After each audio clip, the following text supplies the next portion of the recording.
운전하시는 분들이라면 공감하실 겁니다. 분명 주차장 칸 크기에 맞춰서 반드시 주차를 했는데 내리다 보니까 나도 모르게 옆차문을 찢는 일이 생기곤 하죠. 이를 두고 문을 콕 찢는다 해서 문콕 사고다 이런 말까지 생겼는데, 그래서 이제 주차장 칸을 좀 넓히면 안 될까 이런 의문, 좀 시원하게 문 좀 열고 싶다라는 분들 많이 계실 것 같습니다. 오늘 화제 인터뷰에서는요, 자동차 10년 타기 시민연합의 임기상 대표를 연결해서 이 문콕 사고 해결할 방법 없을까 말씀 나눠보겠습니다. 대표님 안녕하세요. 네, 안녕하십니까. 대표님도 이 문콕 사고 공감하시죠? 예, 그럼요. 저도 이 자동차를 타고 다니고 있고, 또 주위에서도요, 별건 아닌데 아무 생각 없이 바쁘게 살다 보면 문을 열다 보면 탁 닫는 것이고, 그러다 보면 또 시비가 생기는 것이고, 네. 또 그것이 하나의 작은 사고가 되는 것 아니겠습니까? 예. 네. 저도 많이 당했고, 참 문콕 된 거 보면 참 가슴 아프던데. 자, 이제 최근 통계를 보니까 5년 사이 2배로 늘었다고 하네요. 이렇게 많아진 이유가 뭡니까? 사실 2010년만 하더라도요, 이 중대형차의 비중이 약 50%대였는데, 예. 이게 몇 년 새에 SUV 차량이라든지 이 대형 차량이 새로운 모델이 나오면서 이게 80% 이상대로, 85%대로 늘어난 거죠. 예. 그런데 이 주차 면적의 크기는 말 그대로 25년 전 크기니까 옷이 안 맞는 거죠. 예. 또 옷이 안 맞는 데다가 문을 열고 닫고 주차하는 습관은 과거의 습관대로 하다 보니까, 네. 여기서 이제 문제가 발생이 되는 겁니다. 그러니까 중대형차 비중이 굉장히 많이 늘어나는데, 그래서 쉽게 생각하면 이제 주차 면적을 늘리면 될 거 아니냐 이렇게 생각할 수 있습니다만, 또 그게 쉬운 일이 아니잖아요. 이 주차 면적을 넓힌다라고 하는 것은, 그러면 과거에 소형차가 많을 때 이 도로, 이게 작으니까 대형차가 많아지니까 도로, 이 차로도 좀 넓히고 다 넓히자는 얘기인데요. 예. 이 주차장 면적을 넓힌다라고 하는 것은 비용의 증가가 발생되는 것이고, 절대적으로 주차 면적이 부족한 우리나라에서는 어떻게 본다면은, 그러면 앞으로 이 10년 전만 보더라도요, 예. 이 중형차급이 중산층의 대표적인 차량이었는데 지금은 거의 대형차급으로 올라가지 않았습니까? 예. 그럼 10년 뒤에 차가 더 커지면 또 주차장 면적 넓히고 하다 보면은, 그건 어떻게 본다면은 우리는 주차장 면적을 탓할 것이 아니라, 예. 우리의 주차 문화, 그리고 우리의 큰 차 선호에 대한 고민, 이러한 부분을 통해서 이것을 해결해야죠. 예. 사실 이게 주차 면적, 그러면 주차요금도 올라가야 되는 것이고, 모든 것이 비용의 증가가 발생되면 그것은 고스란히 자신에게 돌아오는 것인데, 예. 여기에 대한 전 해결책은 없는 것이 아니라 주차 면적을 넓히자라고 하는 것은, 이것은 하나의 저는 상상이라고 보고요. 예. 현실적인 문제 해결점을 찾아야 된다. 전 이렇게 봅니다. 현실적으로는 주차 문화를 바꿔야 한다는 말씀인데 어떻게 바꿔야 됩니까, 그러면? 사실 전 그렇습니다. 한 예를 들어보겠습니다. 우리가 주차를 하게 되잖아요. 예. 그럼 동승자가 있습니다. 네. 또 어린 아이가 있고 나이 드신 분이 있습니다. 그러면 주차하기 전에 동승자를 내려주고 주차를 하려고 하면, 예. 뒤에서 경적을 울려요. 그렇죠. 갖다 세워놓고 내리지 지금 뭐 하는 거냐 이거죠. 예. 그러나 유럽이나 미국이나 선진국에 가보면요, 동승자가 내린 뒤에 이 주차를 합니다. 예. 그리고 이 탑승을 할 때도 마찬가지예요. 차가 나오고 나서 안전지대에서 동승자가 탑니다.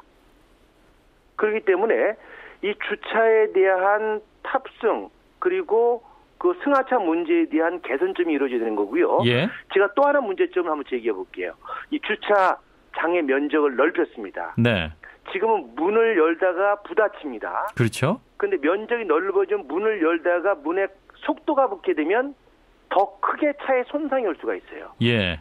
주차 면적을 넓힐 때 차와 차 간 거리가 넓어서 문을 아무리 열어도 옆 차에 닿지 않는다면 모르겠습니다만은, 지금 이 차를 주차장 면적을 조금 조정한다 손치더라도 닿는 것은 마찬가지예요. 예. 그렇기 때문에 예. 지금은 이 주차 칸 면적, 이게 표준 규격이 정해져 있지만, 지금 현실적으로 2012년 7월 이후에 건설된 주차장에는 좀 확장형 주차면을 네. 30% 이상 설치하도록 한 변화도, 저는 어떻게 보면 이것으로서 어떻게 보면 우리가 적응할 수 있는 부분도 있고, 네. 우리의 주차 문화를 조금만 바꾼다면 전 별 어려움 없이 할 수 있다고 생각을 합니다. 예, 뭐 말씀하신 대로 주차 공간이 또 갑자기 넓어지면 또 문을 세게 열 테니까 또 피해가 커지긴 네. 하겠네요.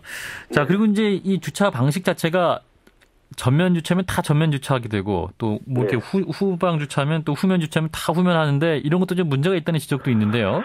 네, 우리가 과거에 이게 후면 주차, 이제 전면 주차를 하게 된 그런 것들은 이 화단 같은 데에 화단보호를 위해서 배출가스가 많이 나올 때 생겨난 것이 지금까지 있는데 어떻게 보면 이런 뭐 화단이 중요합니까? 아니면 교통약자라든지 올바른 주차를 하는 그러한 주차 방법이 올바른 것이냐에 대해서는 후자가 더 올바르다고 저는 보여지거든요. 예. 그래서 예를 든다면은 우리가 주차 면적이 좀 작다라고 하면 우리 역발상의 문제도 생각을 해볼 수가 있습니다. 이 큰 차라든지 SUV 차량은요, 기둥 있는 쪽에 가서 주차를 하면 돼요. 그러면 문을 열어도 닫지 않는 것 아니겠습니까? 예. 그럼 차가 큰 대신 좀 기둥 쪽으로 밀착 주차를 하게 되면 옆에 있는 자동차는 좀 편하게 주차를 할 수 있는 것이고 그 다음 차는 전면 주차를 하면 후방 주차를 한다면 요즘에는 후방 감지 카메라도 있고 그러기 때문에 상당히 편하게 주차를 할 수가 있는데 이것이 저는 뭐 특정을 지적하는 것이 아니라 여성 운전자 같은 경우에는 1천만 여성 운전자 면허 소지자가 입대가 됐고요. 여성들은 공간인지 능력이 떨어지기 때문에 주차를 못해요. 그게 정상입니다. 잘하시는 분도 있습니다. 우리가 지금 주차해놓은 거 보면요. 정말 올바로 주차한 자동차가 전 절반 정도밖에 안 돼요. 그렇기 때문에 여성 운전자들 같은 경우에는 남편분들께서 좀 시간 있을 때 얼마나 좋습니까? 주차하는 방법도 좀 가르쳐주고 주차에 대한 문화 같은 것도 우리가 재정립한다면 얼마든지 좀 편하게 할 수 있는 것이고 우리는 어떻게 됐든 주차 보유 대수에 대한 공간을 넓혀야 되는 것이지 주차장 그 칸에 대한 그 면적을 넓힌다라고 하는 것은 모두가 불편하게 될 수 있다고 저는 보여집니다. 예, 조금 전에 말씀하신 이제 전방 주차와 후방 주차를 주차장 내에서 이제 교대로 하게 되면 또 이제 문콕 사고를 좀 줄일 수 있을 것이다. 또 이렇게도 보시는 거네요. 그렇죠. 그리고 어떻게 본다면 이건 보험회사가요. 보험회사가 이런 발생 건수가 급증을 했고 이러한 불필요한 보험 비용이 발생한다라고 하는 것은 저는 보험회사도 좀 반성을 해야 된다고 봅니다. 이러한 자동차의 면적 크기가 커지고 자동차 고급화됨에 따라서 자차 보험료만 올리는데 열을 올렸지 이러한 사회적 캠페인을 통해서 전후방 주차라든지 주차를 불필요하게 잘못해서 발생되는 보험 비용을 줄이는 자구 노력을 한 것이 있느냐? 없거든요. 이러한 손실 비용을 다 보험료에 포함시키는 그러한 결과를 지금 초래한 것은 물론 운전자도 있지만 보험사도 전 있다고 보여지고요. 저는 앞으로도 이런 주차 문화가 배려 문화와 함께 이게 있어야 됩니다. 왜냐하면 이게 미국이나 유럽 같은 데 보면은 동승자가 내려서 다 주차를 할 때 봐줍니다. 그러니까 주차가 제대로 되지만 우리는 끝까지 차에 타고 시동 끌 때까지 있다가 아무 생각 없이 문을 여는 것 아니겠습니까? 어떤 이런 주차 문제 해결을 위해서는 어떤 주차 공간 문제뿐만 아니라 또한 주차 문화 자체를 바꾸는 노력이 필요하다. 이런 말씀인 것 같네요. 말씀 잘 들었습니다. 네, 감사합니다. 자동차 10년 타기 시민연합의 임기상 대표였습니다.